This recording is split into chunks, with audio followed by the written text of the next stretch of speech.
सोलापूर जिल्हा परिषदेच्या 68 आणि 11 पंचायत समिती गणांच्या 136 जागांसाठी बुधवारी उमेदवारी अर्ज भरण्याच्या शेवटच्या दिवशी इच्छुक उमेदवारांनी मोठी गर्दी केली होती। गेल्या 4 वर्षांहून अधिक काळ जिल्हा परिषद पंचायत समिती निवडणूक लांबल्यानं इच्छुक उमेदवारांमध्ये यंदा उत्साह संचारला। 11 तालुक्यांमधील तहसील कार्यालयांमध्ये निवडणूक अर्जांची प्रक्रिया पार पडत आहे। जिल्हा परिषदेच्या 68 जागांसाठी आणि पंचायत समिती गणाच्या 136 जागांसाठी शेवटच्या दिवशी विक्रमी उमेदवारी अर्ज दाखल करण्यात आले।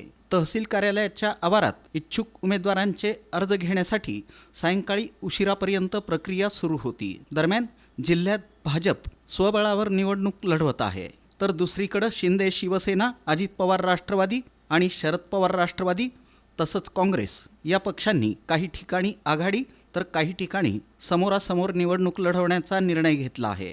एकंदरीत बुधवारी अर्ज भरण्याच्या शेवटच्या दिवशी उमेदवारांची झुंबड पाहायला मिळाली। अनेक उमेदवारांनी शक्ती प्रदर्शन करत आपले उमेदवारी अर्ज दाखल केले। काही कार्यकर्त्यांना नेते मंडळींकडून उमेदवारी अर्ज दाखल करण्यासाठी सांगण्यात आलं होतं, पण पक्षाचे अधिकृत AB फॉर्म देण्यात आले नव्हते। रात्री उशिरापर्यंत ही प्रक्रिया सुरू असल्यानं कोणत्या उमेदवाराला अधिकृत उमेदवारी मिळाली याबद्दल उत्सुकता शिगेला पोहोचल्याचं पाहायला मिळालं।